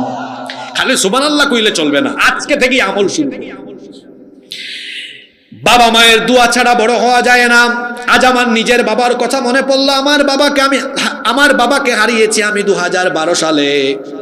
আমার এখনো মনে আছে, আমি স্কুলে পড়তাম, আমার বাবা আমাকে স্কুল থেকে মাদ্রাসায় এনেছেন। স্বপ্ন ছিল আমার ছেলে আলেম হবে। আমি আমার বাবাকে রাতের বেলা পা টিপে, হাত টিপে, মাথা টিপে ঘুম পাড়াতাম, এখনো কানে কথাগুলো বাজে। আমার বাবা প্রত্যেক রাতে ঘুমানোর সময় বলতো, আল্লাহ আমার ছেলেটা আমাকে কত আরাম দিয়েছে, তুমি আমার ছেলেটাকে আরাম দাও, সুখ দাও, আর আমার ছেলেটাকে আলেম বানায়া দাও। বাবা মার খেদমত করবেন। আজ তো আমার বাবা নাই, কিন্তু এখনো আমি আমার যুবক ভাইদেরকে উদ্বুদ্ধ করার জন্য বলছি, এখনো আমি আমার মাকে কাছে পেলে আমার মাকে আমি আগে ঘুম পাড়াই, তারপরে আমি ঘুমাতে যাই। আব্বা আম্মার এইভাবে খেদমত করতে হয়। যখন খেতে বসবেন, আপনার তো মনে নাই ছোটবেলা আপনাকে মুরগির রান আপনার বাবা মা আপনাকে খাওয়াইছে, কলিজাটা আপনাকে খাইয়েছে, মাছের সবচেয়ে ভালো অংশটা আপনাকে খাওয়াইছে। উনি সুযোগ পাইলে খাইছে, না পাইলে খায় নাই। দামি দামি খাবার খাওয়ায়া, দামি দামি পোশাক দিয়ে আব্বা আম্মাকে খুশি করতে পারবেন না, বরং সুন্দর পরিবেশন এবং আন্তরিকতা, ভালোবাসা দিয়ে আব্বা আম্মার মন জয় করা যায়। এমন বহু সন্তান আছে ঢাকায় থাকে, আব্বা আম্মাকে লক্ষ্মীপুর ফেলে রেখেছে, দামি দামি পোশাক দেয়, দামি দামি খাবার দেয়, তাও আব্বা আম্মার মন ভরে না। মন ভরাতে পারবেন না, লক্ষ্মীপুরে মাঝে মাঝে আসেন, মাসে কয়েকদিন আসেন, আসার পরে পাশে বসে আব্বা আম্মাকে গোশতের টুকরা, মাংসের টুকরা দেন, পারলে মুখে তুলে খাওয়ান, আর বলেন আব্বা এই টুকরা আপনি খান, এটা আপনি খান, আমি খাওয়ায় দেই। সুন্দর পরিবেশন করে দেখবেন আপনার মা বাবার দিল খুশি হয়ে যাবে। আপনি ভুলে গিয়েছেন আপনি যখন ছোট ছিলেন, আপনার বাবা ঘরের মধ্যে বলতো, আমার ছেলেটা লক্ষ্মীপুরে থাকে, ঢাকায় থাকে, চিটাগংয়ে থাকে, মেসের খরচ দিতে হবে। আপনার মাকে বলেছে, শোনো তোমার ছেলেটা ভালো করে পড়ুক, আমরা ঘরের মধ্যে ডাল ভাত খাই, খরচ একটু কমাই যাতে আমার ছেলেটা পড়াশোনা করে। এইভাবে করে কষ্ট করে করে আপনাকে পড়াশোনা করিয়েছে। এই বাবা মা এমন ভালোবাসা আপনাকে দিয়েছে, দেখবেন বাবার চাইতে মা আরো বেশি। আপনি ঢাকায় পড়েন, চট্টগ্রামে পড়েন, দেখবেন যারা ছাত্র আছেন কথাগুলা মিলবে। আপনার বাবা আপনাকে হাতে 5,000 টাকা দিয়েছে, মেসের খরচ 5-6 হাজার গুনে গুনে দিয়েছে, যা লাগবে তাই দিয়েছে। মা খেয়াল করে, আরে ছেলেটা যদি আরো 500-1000 টাকা বাড়তি পাইতো, নাস্তা করতে পারতো। মা এটা খেয়াল করে বাড়ি থেকে বের হওয়ার সময় মা বলে, এদিকে আয়, ওই যে বাড়ির মধ্যে মুরগির ডিম, হাঁসের ডিম বিক্রি করা কিছু টাকা, এটা মা তার আঁচলের মধ্যে বেঁধে রাখতো, লুকায় রাখতো। অথবা মাসের পর মাস জমায় আমার ছেলেটা বাড়ি আসতে 200 টাকা, 300 টাকা, 500 টাকা দিব। এই যে যাওয়ার সময় আবার মা আপনার হাতে দেয়। এখন আপনার সময় এসেছে ফিরিয়ে দেওয়ার। আপনি বাজারে যাবেন, বলার দরকার নাই, আসার সময় বাজার করলে লুকাইয়া আব্বা আম্মার জন্য কিছু আনবেন, বাবা মায়ের জন্য কিছু আনে। বাবা মায়ের রুমে ঢুকে যাবেন, ঢুকার পরে দেখবেন আবেগ কাকে বলে। আমি আমার নিজের কথাটাই বলি, আমি যখনই বাড়ি যাই আমার আম্মার জন্য আলাদা একটা ব্যাগ লুকায়া নিয়ে যাই। সবাই ঘুমানোর পরে সেই ব্যাগটা নিয়ে যখন রুমে ঢুকি, তারপরে যখন আমি নিজের মুখে নিজের হাতে খাওয়াই দিই, দেখি চক্ষু থেকে পানি ঝরে। এই যে দোয়াটা, এই দোয়া আপনি কোটি কোটি টাকা দিয়ে পাবেন। এই জন্য আপনি বাজার থেকে যাবেন, কমলা নেন, এখন কমলার সিজন, আনার নেন। এরপরে রাতের বেলা ঢুকেন, বলবেন আব্বা আমি আপনারে খাওয়ায় দিই, আম্মা আমি আপনারে খাওয়ায় দিই। ছোটবেলায় তো আপনি লুকাই লুকাই আমাকে অনেক কিছু খাওয়াইছেন, একটু খাওয়ায় দেখেন, দেখবেন আপনার আব্বা আম্মার চক্ষু থেকে পানি ছাড়বে। আর মনে মনে যখন আপনার উপর সন্তুষ্টি প্রকাশ করে মুখের মধ্যে যখন পরে একটা মুচকি হাসি মারবে, আল্লাহর কসম আল্লাহর আরশ আপনার উপর খুশি হয়ে যাবে। আপনার জন্য সবচেয়ে বড় পীর আপনার আব্বা, সবচেয়ে বড় পীর আপনার মা। বাবা মার দোয়া বিনা বাধায় কবুল করেন কে? যার আব্বা আম্মা আছে তার দোয়া নেওয়ার এখনো সময় আছে, সুযোগও আছে। বেশি বেশি আব্বা আম্মার দোয়া নিবেন। আব্বা আম্মার খেদমত যারা করে না, এরা ব্যাকল, এদের জীবন শেষ হয়ে যাবে, এদের জীবন ধ্বংস হবে। এরা লানতের, জিল্লতির, বেজ্জতির, অভাব অনটনের, দুর্ভিক্ষের, অশান্তির জীবন দুনিয়াতে পাবে, কথা আমার নয়। পিতামাতাকে কষ্ট দিলে শাস্তি বাকি না নগদ? জোরে বলেন, বাকি না নগদ? আব্বা আম্মাকে কষ্ট দিবেন? যুবক ভাইরা যুবকের মতো আওয়াজ দেন, আব্বা আম্মাকে কষ্ট দিবেন? কষ্ট দিয়ে না। আব্বা আম্মার পায়ের তলায় জান্নাত রেখেছেন কে? আপনাদেরকে মনে হয় বেশি কষ্ট দিয়ে দিচ্ছি। আমি কি বাকি 3টা পয়েন্ট বলবো না? বলবো না, মোনাজাত দিয়ে দিব, কারণ বাকি 3টা তো সেনসিটিভ বেশি। 3, কোন মুসলমানের মান সম্মান নিয়ে টানাটানি করলে, কোন মুসলমানের মান সম্মান নষ্ট করলে, এইটার শাস্তি নগদ। আল্লাহ দুনিয়াতে আপনাকে বেজ্জত বানায় ছাড়বেন। আমি হাদিসগুলা পড়বো, তার আগে কিছু বাস্তবিক কথা বলি, চোখে আঙ্গুল দিয়া দেখাই আপনাদেরকে। আমার দেশে ভাতের হোটেলের এক মালিক ছিল না, তার নামটা কি জানো? তার নাম তো হারুন, নাম সুন্দর, মুসা নবীর ভাইয়ের মতো নাম। আর সে কিন্তু হারুন আলাইহিস সালাম যেমন মুসা নবীর সহযোগী ছিলেন, তো আমার দেশের এই হারুন আবার ছিল জালিমের সহযোগী।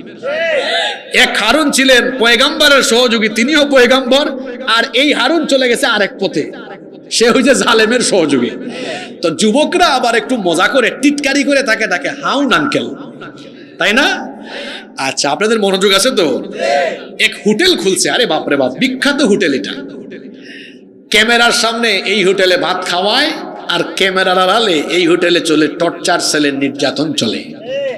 আচ্ছা, তো যে কথা বলতে চাচ্ছিলাম শোনেন, মানুষকে বেজ্জত করলে নিজেও বেজ্জত হওয়া লাগে কেমনে একটু দেখাই আপনাদেরকে।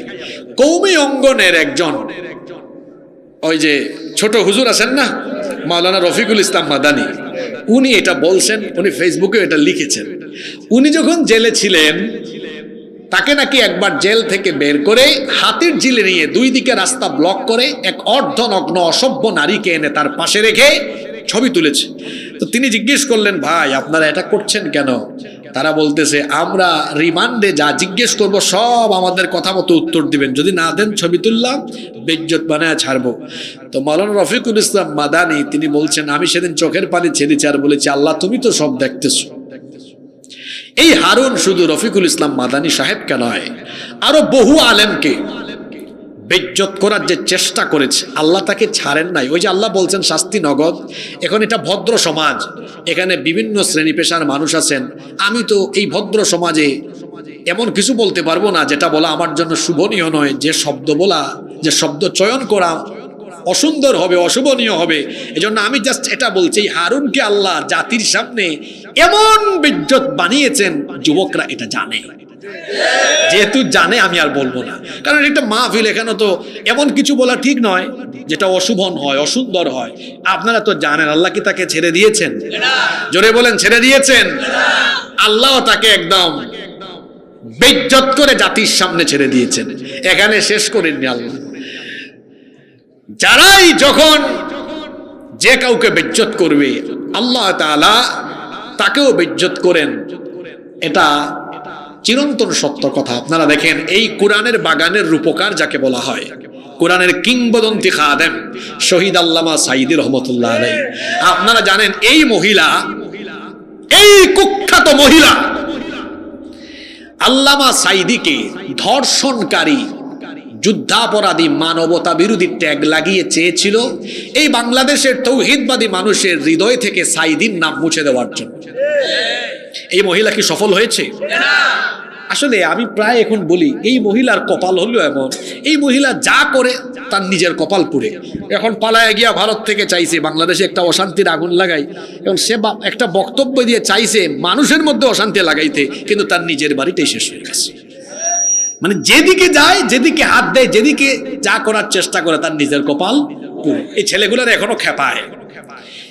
যুবকদেরকে আমি বলি টর্নেডোর মতো, এরা স্রোতের মতো, স্রোতের সামনে এই যে মনে করেন টিস্যু আছে, কিছুদিন আগে তো গত বছর ভারতীয় পানিতে আপনারা দেখছেন আপনাদের এলাকা কি পরিমাণ বিধ্বস্ত হয়েছে। স্রোত আসলে স্রোতের সামনে যা থাকে এটা থাকে না, ভেসে যায়। যুবকরা হলো স্রোতের চেয়ে ভয়ঙ্কর। যুবকদের সামনে ফেসিবাদ, স্বৈরাচার যাই আসুক সব একেবারে ফেসে বিধ্বস্ত হয়ে যায়। আপনি হুদাই ওখান থেকে গিয়ে এদেরকে উস্কায় দেন কেন? এজন্য তো ডক্টর ইউনূস সাহেব বলেছেন, এগুলো আসলে মানুষের ক্ষোভের বহি প্রকাশ, এটার জন্য তারাই দায়ী, তারা উস্কে দেয় কেন? সম্মানিত উপস্থিতি, আমি বলছিলাম এই মহিলা সাঈদী সাহেবকে মানুষের হৃদয় থেকে মুছে দেওয়ার জন্য, সাঈদী সাহেবের মতো সম্মানিত মানুষকে অপমান করার জন্য আজে বাজে ট্যাগ লাগিয়েছে। কিন্তু তার কি কপাল দেখেন, আজকে নিজেই সে জনবিচ্ছিন্ন হয়ে দেশ থেকে পলাতক, তার উপরে এই অপমানজনক শাস্তি দিয়েছেন কে? আসুন আরো দেখাই আপনাদেরকে। এই যে আদালতে আপনারা দেখেছেন গত 15-16 বছর ধরে বহু আলেমদেরকে, বড় বড় আলেম, শাইখুল হাদিস, এরকম মাপের আলেমদেরকে ধরে ডান্ডা বেরি লাগাইয়া, শিকল পড়াইয়া, তারপর দড়ি দিয়া বেঁধে তোলা হয়েছে। কমলনগর লক্ষ্মীপুরের মানুষ যখন এটা টিভিতে দেখেছে, শুধু হৃদয় তাদের হাহাকার করেছে, আর যারা আদালত চত্বরে দেখেছে কেঁদেছে, দোয়া করেছে, যারা আলেমদেরকে বেইজ্জত করেছে, আজকে দেখেন তারা কিভাবে বেইজ্জত হচ্ছে। আজকে এদেরকে যখন আদালতে তোলা হয় একটা মানুষ বলে না, ও বলে না। আর আদালত পাড়ায় যারা পায় এরা কি এর দোয়া, খালি খুঁজে কোন দিকে পচা ডিম, যদি পচা ডিম পায় কয় 100 টাকা হালি দিব, পচা ডিম 100 টাকা হালিতে কিনে আর সিরা জুতা দিয়ে একটু মনের ক্ষোভ মেটানোর জন্য এদের উপরে ডিম আর জুতার সুন্নত আদায় করে। তাহলে কি বোঝা গেল? আপনি যা করবেন ইতিহাস তা আপনাকে ফিরায়া। এজন্য খবরদার কোন মুসলমানের মান সম্মান নষ্ট করবেন না। সম্মানিত মানুষকে অপমান করলে পরে এই শাস্তি দুনিয়াতে নগদ না বাকি। এজন্য মুসলিম শরীফের হাদিসটা আপনারা শুনেন। আন ইবনে উমর রাদিয়াল্লাহু আনহুমা, আব্দুল্লাহ ইবনে উমর রাদিয়াল্লাহু আনহুমা হাদিস বর্ণনা করেছেন। قال, তিনি বলেছেন, সাইদা রাসূলুল্লাহ সাল্লাল্লাহু আলাইহি ওয়াসাল্লাম আল মিম্বারা, সবাই বলেন সাল্লাল্লাহু আলাইহি ওয়াসাল্লাম আল মিম্বারা ফানাদা বিসাউতির রাফি'। তিনি বলছেন আল্লাহর নবী মিম্বরে আরোহণ করলেন, তারপরে গলার আওয়াজকে একটু বড় করলেন। এই যে মাঝে মাঝে আমরা বক্তৃতা করতে গিয়ে গলার আওয়াজকে বড় করি, এটা বক্তৃতার আর্ট। এরকম বক্তব্য দিতেন মুহাম্মদুর রাসূলুল্লাহ সাল্লাল্লাহু আলাইহি ওয়াসাল্লাম। তিনি নরম কণ্ঠে কথা বলতেন, কোমল ভাষায়, কিন্তু কখনো কখনো তিনি খুব আওয়াজ বড় করে কথা বলতেন। বর্ণনাকারী রাবি, হাদিসের বর্ণনাকারী সাহাবী বলছেন, এই বক্তব্য দিচ্ছেন নবীজি, ফানাদা বিসাউতির রাফি', গলার আওয়াজ বড় করে নবীজি বলছেন, ইয়া মা'শারা মান ক্বাদ আসলামা বিলিসানিহি, হে ওই সব লোকেরা যারা মুখ দিয়ে ঈমানের ঘোষণা দিয়েছো, ওয়ালাম ইউফদিল ঈমানু ইলা কলবিহি, কিন্তু এখনো যাদের অন্তরে ঈমান বদ্ধমূল হয়নি, ভালো করে শোনো, লা তুযুল মুসলিমিন, মুসলমানদেরকে কষ্ট দিও না, ওয়ালা তুআইরুহুম, মুসলমানদের মান ইজ্জত নষ্ট করো না, ওয়ালা তাত্তাবিউ আওরাতিহিম, কোন মুসলমানের গোপন বিষয় তালাশ করো না, ছিদ্রান্বেষণ করে। এরকম মানুষ আমাদের সমাজে আছে না নাই? আল্লাহর নবী বলেছেন, খবরদার মানুষের দোষ ত্রুটি খুঁজে বেড়ায়ো না, গোপন বিষয় ফাঁস করে দিয়ে মানুষকে বেইজ্জত করার অপচেষ্টা করো না। তুমি যদি এটা করো, রাসূল বলেছেন, ফাইন্নাহু মান তাত্তাবা আওরাতা আখিহিল মুসলিমি তাত্তাবা আল্লাহু আওরাতাহু ওয়া মান তাত্তাবা আল্লাহু আওরাতাহু ইয়াফদাহু ওয়ালাউ ফি জাওফি রাহলিহি। আল্লাহর নবী বলেছেন, যদি কেউ তার মুসলমান ভাইয়ের মান সম্মান নষ্ট করে, ওই ব্যক্তির গোপন বিষয়ও আল্লাহ মানুষের সামনে ফাঁস করে দিয়ে সেই লোক যদি উটের হাউদের ভেতরে গিয়ে লুকায়, তাকে বেইজ্জত করার দায়িত্ব নিবেন কে? তো আল্লাহ যদি কাউকে বেইজ্জত করার দায়িত্ব নেন, তারে আর কেউ ইজ্জত দিতে পারবে? ইজ্জত সম্মানের মালিক কে? ইজ্জত দেন, বেইজ্জত করেন কে? ওয়া তুইজ্জু মান তাশাউ ওয়া তুযিল্লু মান তাশাউ বিয়াদিকাল খায়র ইন্নাকা আলা কুল্লি শাইইন কাদির। তিনি ইজ্জত দেন, তিনি সম্মান দেন, তিনি আবার বেইজ্জত করেন। তিনি যাকে চাইবেন অসহায়ত্ব থেকে উঠায়া ক্ষমতার মালিক বানাতে পারবেন, আবার তিনি যাকে ইচ্ছা ক্ষমতার চেয়ার থেকে জুতার বাড়ি খাওয়ায়া জেলখানার ভেতরেও ঢুকায় দিতে পারবেন। সব ক্ষমতা কার কাছে? এজন্য আল্লাহর নবী বলেছেন, কোন মানুষের গোপন দুষ্টুটি এগুলো বলে বেড়ায়ো না, এগুলো মানুষের সামনে ফাঁস করে দিও না, তাহলে আল্লাহ তোমাকে বেইজ্জত করে দিবেন। এজন্য খবরদার, কোন মানুষের ভুল ত্রুটি দেখলে, দেখছেন ফেসবুকে কমেন্ট, দেখছেন ফেসবুকে পোস্ট, দেখছেন চায়ের দোকানে বসে বসে মানুষকে শোনান। আমি তো আমার ভাষায় বলি, আমার দেশে পার্লামেন্ট হলো দুই জাত, একটা হলো জাতীয় ন্যাশনাল পার্লামেন্ট যেটা ঢাকায়, আরেকটা হলো ফাজিল মিয়ার বাজার সহ, নামও সুন্দর ফাজিল মিয়া, ফাজিল মিয়ার বাজার সহ বিভিন্ন বাজারে, বিভিন্ন গ্রামে আর বিভিন্ন এলাকায় চায়ের যে ছোটখাটো টঙের দোকান আছে, এগুলো হলো গ্রাম্য পার্লামেন্ট। সেখানে দোকানদার থাকে স্পিকারের ভূমিকায়, চা কুরেরা থাকে সাংসদের ভূমিকায়। আবার বিভিন্ন মসজিদে দেখবেন, মসজিদের সামনে নামাজ পড়ে কিছু মুসল্লি খালি ইমাম সাহেবের ভুল ত্রুটি ধরে। এইরকম মানুষ আছে না নাই? আপনি কোনো মানুষের গোপন দোষ ত্রুটি বর্ণনা করবেন না, কোনো মানুষকে বেইজ্জত করার চেষ্টা করবেন না। যদি দেখেন কারো মধ্যে ভুল আছে, একাকী তাকে সংশোধন করে দিবেন। যদি আপনি কোনো মুসলমানের মান সম্মান নষ্ট করেন, আল্লাহ আপনার মান সম্মান দুনিয়ায় নষ্ট করে দিবেন। আর তার বিপরীতে আপনি যদি কোনো মানুষের দোষ ত্রুটি গোপন করেন, আল্লাহর নবী বলেছেন, লা ইয়াসতুরু আবদুন আবদান ফিদ দুনিয়া ইল্লা সাতারাহুল্লাহু ইয়াউমাল কিয়ামাহ। মুসলিম শরীফের হাদিস, আল্লাহর নবী বলেছেন, যদি কোনো মুসলমান তার ভাইয়ের দোষ ত্রুটি গোপন রাখে, আল্লাহ ওই ব্যক্তির দোষ ত্রুটি গুনাহ গোপন রেখে কিয়ামতের দিন আল্লাহ তাকে জান্নাত দিয়ে দিবে। আল্লাহ বলবেন, তুমি কমলনগরের, তুমি এদিকে আসো, তুমি তো তোমার ভাইয়ের দোষ ত্রুটি জানতে বেজ্জত করো নাই, গোপন রেখেছো। আজকে তোমার হাতে থাকা আমল নামায়ও তোমার অনেক গুনাহ আছে, পাপ আছে। তুমি যেহেতু দুনিয়ায় তোমার ভাইদের দোষ ত্রুটি গোপন রাখতে বলতে না, আজ আমি আল্লাহ তোমার আমল নামায় যে দোষ ত্রুটি ভুল আছে, গুনাহ আছে, এগুলো গোপন রাখবো। গোপন রেখে কাউকে না জানাইয়া আমি তোমাকে জান্নাত দেব, দৌড়াও আমার জান্নাতে ঢুকে যাও। সুবহানাল্লাহ তো কইতে পারলেন, কিন্তু এই আমল তো করতে পারবেন না। এই আমল যেন আমরা করতে পারি, আল্লাহ সবাইকে তৌফিক দাও। বেশি কষ্ট হচ্ছে? আর যদি মাত্র কয়েকটা মিনিট সময় নেই, থাকতে পারবেন না ইনশাআল্লাহ? 3টা বলে ফেলছি, বাকি আছে কয়টা? 4। যুবকদের ওয়াজটা আমি 5 নম্বরে রাখছি। যুবকরা আসছে এত কষ্ট করে, তাদের জন্য বিশেষ ওয়াজ রাখা দরকার না? যুবকদের জন্য আছে, ভালোবাসার ওয়াজ আছে আজকে। 4 নম্বর, যে পাপের শাস্তি আল্লাহ দুনিয়াতে নগদে দিবেন সেটা হলো অন্যায় পথে, অবৈধ পথে, হারাম পথে যারা টাকা পয়সা উপার্জন করে হারামখোর হয়ে যাবে, এই হারামখোরকে দুনিয়ায় শাস্তি দিবেন কে? হারাম খায় এমন মানুষ আমার সমাজে আছে না নাই? এই ফাজিল মিয়ার বাজারে ব্যবসা করে 1 নাম্বার মাল না রেখে 2 নাম্বার মাল রেখে কসম করে বলে, ভাই আমি কসম করে বললাম আপনাকে আপনাকে 1 নাম্বার মাল দিলাম। এই যে কসম করে 2 নাম্বারকে 1 নাম্বার বানায়া বিক্রি করে, এই যে ব্যবসা তো ছিল হালাল, কিন্তু হালাল ব্যবসাকে প্রতারণা করে আর মিথ্যা বলে বানিয়ে ফেললো উপার্জনটা হারাম। দুনিয়াতে বর্তমানে হালাল খাওয়া বড় চ্যালেঞ্জিং ব্যাপার। আপনি স্কুলে, মাদ্রাসা, ইউনিভার্সিটিতে চাকরি করেন, ওখানেও চাকরি করে তো হালাল, কিন্তু আপনি ডিউটির টাইমে ডিউটি করেন না, ক্লাস নেন না, আপনি তো ফাঁকিবাজি করে আপনার উপার্জনকে বানিয়ে ফেললেন হারাম। আপনি একটা প্রতিষ্ঠানে, আপনি একটা কোম্পানিতে জব করেন, 9টা থেকে 4টা পর্যন্ত ডিউটি, আপনি 30 মিনিট 40 মিনিট দেরি করে যান ছুটি ছাড়া। এই যে আপনি গাফলতি ফাঁকিবাজি করে হালাল উপার্জনকে বানালেন কি? হারাম। হালাল খাওয়া হলো দুনিয়ার সবচেয়ে বড় চ্যালেঞ্জ। এখন ব্যবসা করা তো হালাল, এই ব্যবসার মধ্যে এখন অনেকে গাফলতি করে হারাম কামায়। কিভাবে হারাম কামায়? ব্যবসার পণ্য বিক্রি করতেছে। ভাই আপনারে পছন্দ হয়েছে, আপনারে কিনা দামে দিয়ে দিলাম, এর মতো বাটপার নাই। কেন? সে যদি কিনা দামে আপনারে দেয়, তার দোকান ভাড়া, বিদ্যুৎ বিল, এগুলো কি কাস্টমারের মামু বাড়ি থেকে এনে দিবে নাকি? এটা একটা ডাহা মিথ্যা কথা, প্রতারণা। এই যে আপনি মিথ্যা বলে পণ্য বিক্রি করলেন, ব্যবসা ছিল হালাল, প্রতারণা করে ইনকামকে বানালেন হারাম। আপনি এভাবে বলেন, ভাই দেখেন আপনি আমার পছন্দের মানুষ, অন্যান্যদের কাছ থেকে আমি যেভাবে লাভ করতাম সেটা না করে সীমিত লাভে আমি আপনাকে দিয়ে দিচ্ছি, হয়ে গেল, খালাস। কিন্তু আপনি এটা না বলে কয়, ভাই পছন্দ হয়েছে, আপনারে কিনা দামে দিলাম। আমাকেও মাঝে মাঝে অনেক জায়গায় গেলে কয়, হুজুর আপনাকে মহব্বত করি তো কিনা দামে দিলাম। আমি বললাম, আমি হুজুর, এই জন্য আপনি আমাকে পছন্দ করেন, আপনি খেজুর। আপনি ভাবিয়েন না যে আপনার মনে মনে যেটা আপনি ভাবেন আমি এটা মোটামুটি না জানলে ওটা টের পাবো না, এমন তো না।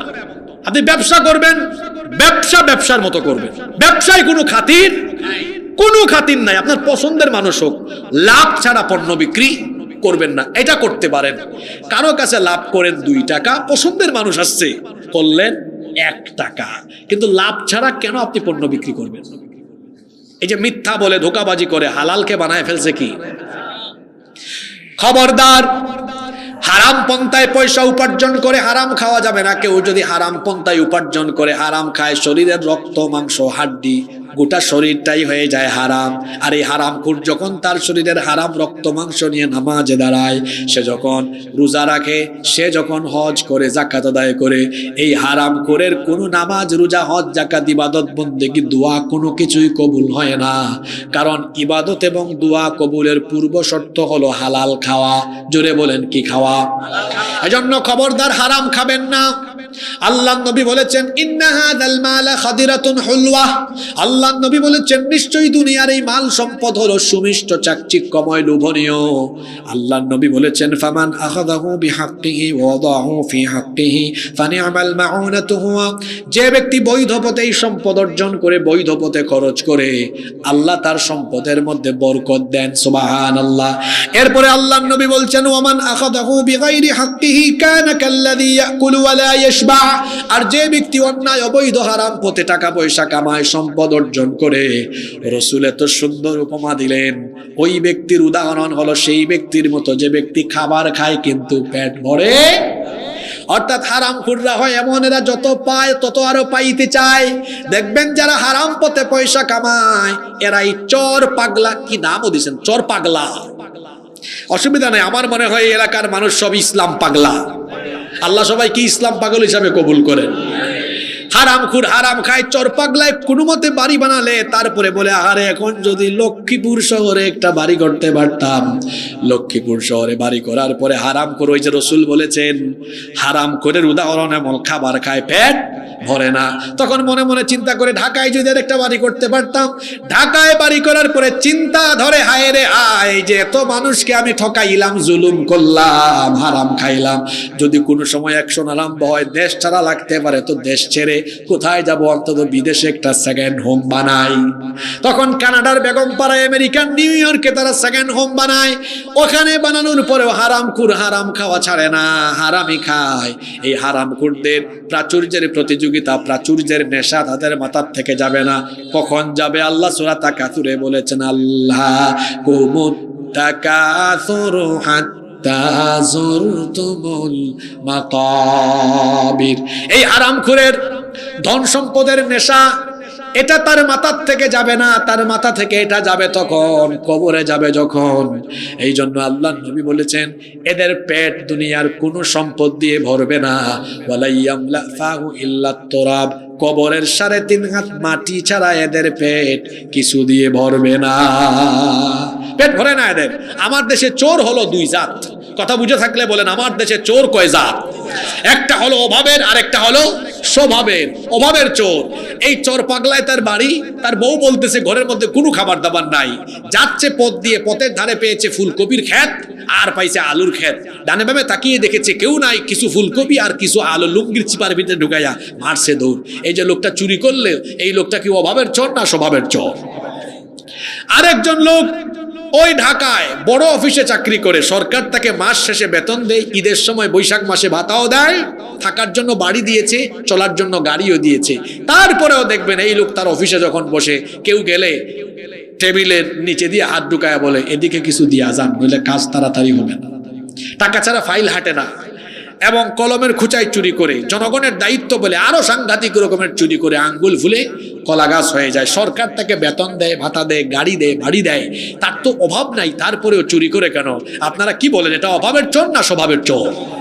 আমার দেশে অভাবের চোর বেশি না স্বভাবের চোর বেশি? জেনজি যারা এত কষ্ট করে এই বাংলাদেশের নতুন পরিস্থিতি তৈরি করেছেন, ভাই আমার, এই বাংলাদেশকে পরিবর্তন করতে হলে এই বাংলাদেশের যতগুলো চেয়ার আছে, ওই চেয়ারগুলোতে যদি স্বভাবের চোর থাকে, স্বভাবের চোরদেরকে ওই চেয়ার থেকে নামায়া কুরআনওয়ালা মানুষদেরকে ওই চেয়ারে বসাতে পারলে বাংলাদেশ পরিবর্তন হবে। এছাড়া বাংলাদেশের পরিবর্তন আসবে? আমার দেশের সম্পদের কোনো অভাব নাই, যেমন সম্পদের অভাব নাই তেমনি চোরেরও কোনো অভাব নাই। সম্মানিত ভাইয়েরা, আরেকটা কথা মনে রাখবেন, হারাম যারা খায়, হারামে নাই কোনো আরাম। হারামের শাস্তি নগদ না বাকি? কেমন নগদ? দু একটা উদাহরণ দেই। দেখবেন রিক্সাওয়ালা রিক্সা চালায় আমার ভাই, পেডেল ঘোরায়া ঘোরায়া মাথার ঘাম পায়ে ফেলে রক্ত পানি করে উপার্জন করে। এই লোকটা সন্ধ্যাবেলা যখন খাবার খেতে বসে বা দুপুরবেলা খাবার খেতে বসে, দেখা যায় 1 গামলা ভাত, আপনারা গামলা বলেন না বোল বলেন? গামলা বোল দুইটাই বুঝেন, অসুবিধা নাই। এই 1 গামলা বা 1 বোল ভাত, অরুচি থাকা, জিহ্বার স্বাদ থাকা আল্লাহর নেয়ামত। আরেক লোক হারাম কামায়, হারাম হারাম আর হারাম, এসি বাড়ি, এসি গাড়িতে থাকে, আর হারাম খুঁড়দের চেহারা দেখলেও চেনা যায়। হারাম খুঁড়দের চেহারাটা দেখতেও চোরের মতো লাগে। খাবার খাইতে যখন বসে, ইনসুলিন টান, খাবারের আগে 13টা ট্যাবলেট আন। এরপরে খাবারের টেবিলে বসেছে, আয় হায় হায় হায় এত আইটেম। খেতে বসে বলে, হুজুর খাইতে পারি না, মুখে রুচি নাই। তোর মুখে রুচি থাকবে কেমনে বল? তুই হাজার হাজার মানুষের উপর জুলুম করে হারাম খেয়ে হাজার হাজার মানুষের মুখের স্বাদ, হাজার হাজার মানুষের মুখের খাবার কেড়ে নিয়েছিস। এই জন্য আল্লাহ তোর মতো হারাম খুরের জিহ্বার স্বাদ দুনিয়ায় কেড়ে নিয়ে শাস্তি দিয়েছেন। এটা নগদ না বাকি? জোরে বলেন, নগদ না বাকি? আর হারাম খুরদের জীবনে কোনো আরাম হয়? হারাম উপভোগ করা যায় না। দেখেন নাই জুলাই আগস্টে যারা হারাম পন্থায় হারাম সম্পদের পাহাড় গড়েছে, সব ফেলে রেখে চোরের মতো চলে যেতে হয়েছে। হারাম উপভোগ করা যায়? হারামে আরাম নাই। যারা হারাম খুর এদের বড় বড় রোগবালাই হয়। এদের জীবনে আসমান জমিনের বালা মুসিবত, বিপদ আপদ, অশান্তি, দুর্ভিক্ষ, অশান্তিতে এদের জীবনকে ভরপুর করে দেন কে? শাস্তি নগদ। অনেক কষ্ট করেছেন আপনারা, শেষ পয়েন্টটা মনোযোগ দিয়ে শুনবেন ইনশাআল্লাহ। 5 দেখি তো আগের 4টা মনে রাখছেন কিনা? যে পাপের শাস্তি আরম্ভ হয় কোথায়? দুনিয়ায়। শাস্তি দেন কে? 1 নম্বর পাপ কি বলেছিলাম? সবাই বলেন নাই, সবাই বলেন এক। সবাই বলেন নাই এক। 2 পিতামাতাকে কষ্ট দেওয়া, পিতামাতাকে। 3 কোন মুসলমানের মান সম্মান নষ্ট করা। বলেন, কোন মুসলমানের মান সম্মান। 4 কি খাওয়া? হারাম খাওয়া। যে 4টা বললাম এগুলো সমাজে আছে তো পাপগুলা? 5 এবং সর্বশেষ জিনা ব্যভিচার। জিনা ব্যভিচারে লিপ্ত হলে এই শাস্তিও দুনিয়াতে। জোরে বলেন, বাকি না নগদ? বাকি না নগদ? প্রথম গজব পড়ে চেহারায়। প্রথম গজব পড়ে কোথায়? যুবক মানুষ, সে যুবক ছেলে, তার গাল ভেঙে গালের যে মাংস আছে এগুলো হাড্ডির চিপার ভিতরে ঢুকে গেছে। গোটা চেহারায় বিচি, ব্রণ আর ব্রণ। সকালবেলা ঘুম থেকে উঠে হাঁটতে পারে না, কোনো শক্তি নাই তার, কোনো কি নাই, শক্তি নাই। বয়স তার 22-23 বছর, এখনই নাকি শরীরে কোনো শক্তি। 80 বছরের বুড়া বাবা, এখনো কত শক্তি তার? এই বয়সের শক্তি নাই, এখনো বিয়ে করে নাই। তার এই পরিস্থিতি হয়েছে কেন? কারণ এখন তো আরো জিনা ব্যভিচারের একটা আকর্ষণীয় উপাদান সবার হাতে আছে। এটার নাম কি? এই মোবাইলের যুবক ছেলেরা এখন 24 ঘন্টার মধ্যে 13-14 ঘন্টাই কাটায়। রাত 3টা-4টা পর্যন্ত মোবাইল আর ইন্টারনেটের অপব্যবহার করে গুগল শরীফ আর ইউটিউব শরীফে গিয়ে রাত 3টা-4টা পর্যন্ত জেনার সাগরে ডুবে থাকে। তোমার চেহারা সুরতের এই অবস্থা হয়েছে কেন? কারণ তুমি রাত 3টা-4টা পর্যন্ত মোবাইল আর ইন্টারনেটের অপব্যবহার করে জেনার সাগরে ডুব দিয়ে তুমি চিপায় চাপায় তোমার যৌবন নষ্ট করেছো। এই জন্য এই পরিস্থিতি হয়েছে। যুবক ভাইয়েরা, আমি আপনাদেরকে অনুরোধ করে যাচ্ছি, নিজের চরিত্রের ব্যাপারে সচেতন হতে হবে। জিনা এত বড় মারাত্মক গুনাহ। আল্লাহর নবী বলেছেন দুনিয়ায় কেমন শাস্তি শুনেন। আল্লাহর নবী বলেছেন ইদা জানার রাজুলু, হাদিসটা হয়তো অনেকে জীবনে কোনোদিন শুনেনও নাই, খেয়াল করে শোনেন। আল্লাহর নবী বলেছেন ইদা জানার রাজুলু খরাজা মিনহুল ঈমান। আবু হুরায়রা রাদিয়াল্লাহু আনহু হাদিসের বর্ণনাকারী সাহাবী, তিনি বলছেন যখন কোনো ব্যক্তি জিনা করে তার অন্তর থেকে সাথে সাথে ঈমান বের হয়ে যায়। হাদিসটা ভালো করে খেয়াল করেন। যখন কোনো ব্যক্তি জিনা ব্যভিচারে লিপ্ত হয়ে যায় তার অন্তর থেকে তখন কি বের হয়ে যায়? প্রশ্ন হতে পারে বের হয়ে কোথায় যায়? আল্লাহ রাসূল বলেছেন কানা আলাইহি কাদুল্লাহ, এই ঈমান তার অন্তর থেকে বের হয়ে এই শামিয়ানার মতো বা আকাশের মেঘখণ্ডের মতো তার মাথার উপরে ভাসতে থাকে। এখন বলেন তো, যেই ব্যক্তি জিনার কারণে অন্তর থেকে ঈমান চলে যাওয়ার মতো পরিস্থিতি হলো, সেই লোকটা কি সেই হালতে ঈমানদার থাকে না বেঈমান হয়? বেঈমান হয়।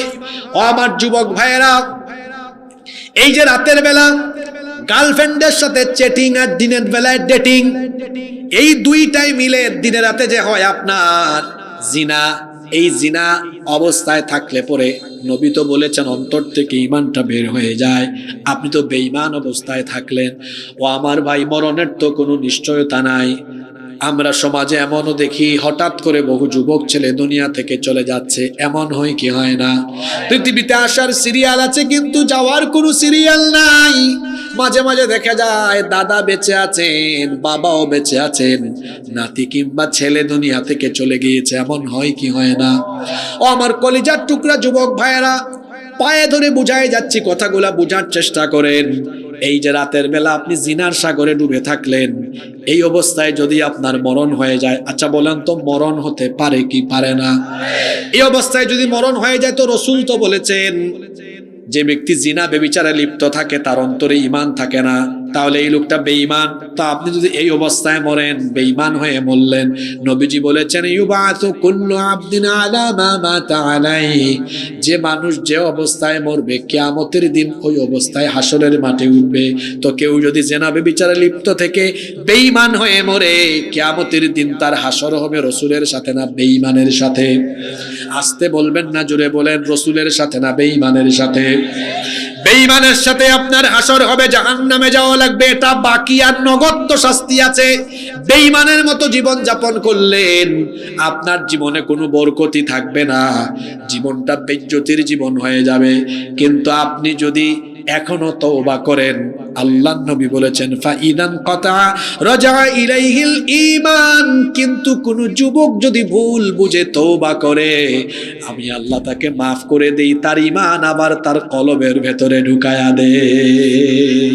যুবক ভাইরা, আজকে তওবা করে ফেলেন, আজকে তওবা করে ফেলেন, তাহলে হাসরটা হবে রসুলের সাথে। রসুল তো আপনাদের ব্যাপারে বলেছেন ইয়া শাবাবাল ইসলাম, হে ইসলামের যুবকেরা, গদ্দু আবসারুকুম, তোমাদের চোখের হেফাজত করো, ওয়াহফাদু ফুরুজাকুম, লজ্জাস্থানের হেফাজত করো, বিবাহ বহির্ভূত হারাম রিলেশন করো না, গার্লফ্রেন্ড বানায়া দিনের বেলা চেটিং আর রাতের বেলা, দিনের বেলা চেটিং, রাতের বেলা চেটিং আর দিনের বেলা ডেটিং এ যায়ও না, বরং নিজের চরিত্রকে হেফাজত করো। রসুল বলেছেন যদি কোনো যুবক তার চরিত্রকে হেফাজত করে, কাল কিয়ামতের দিন আমি রসুল নিজে তার জন্য জান্নাতের জিম্মাদার হয়ে যাব।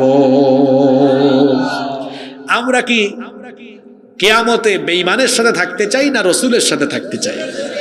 জিনা ছেড়ে দিতে হবে ইনশাআল্লাহ। আজকে আমরা আলোচনা করলাম যে 5টি পাপের শাস্তি বাকি না নগদ? জোরে বলেন, বাকি না নগদ? দেখি তো এই 5টা পাপের কথা মনে রাখতে পারছেন কিনা। 1, সবাই বলেন, জুলুম করবেন কারো উপরে? আল্লাহ আমাদেরকে জালিম হওয়া থেকে হেফাজত করুন। 2, যাদের আব্বা আম্মা আছে আজকে গিয়ে মাফ চাইবেন, আব্বা আম্মাকে রাতে ঘুম পাড়াবেন, তাদের কাপড় চুপড় ধুয়ে দিবেন, মুখে তুলে খাওয়াবেন, ঈদের সময় সবচেয়ে বেশি বাজেট রাখবেন আব্বা আম্মার জন্য। 3 দিন আগে বিয়ে করেছে, এসে বলে হুজুর আমার বউয়ের উপর আমার আব্বা আম্মা জুলুম করে, আমি কি করব? কি করবা মানে? আব্বা আম্মা কাফির হলেও তার খেদমত করতে হবে, হুকুম কার? বউ বউয়ের জায়গায়, আব্বা আম্মা আব্বা আম্মার জায়গায়। 3, যে পাপের শাস্তি দুনিয়ায়, কোন মুসলমানের মান সম্মান নষ্ট করলে আল্লাহ আপনাকে দুনিয়াতেই বেজ্জত করে ছাড়বেন। 4, কি খাওয়া? জোরে বলেন, কি খাওয়া? ইবাদত কবুলের পূর্ব শর্ত কি? আমরা হালাল খাবো। আল্লাহ আমাদেরকে হালাল পথে উপার্জন করার আর হালাল খাওয়ার তৌফিক দেন। 5, জিনা বেবিচার, এর শাস্তি দুনিয়াতে দেন কে? তাহলে এই 5টা সিরিয়াস, ডেঞ্জারাস, সেনসিটিভ গুনাহ থেকে আমরা যেন নিজেদেরকে হেফাজত করতে পারি, মহান আল্লাহ আমাদেরকে সেই তৌফিক দান করে।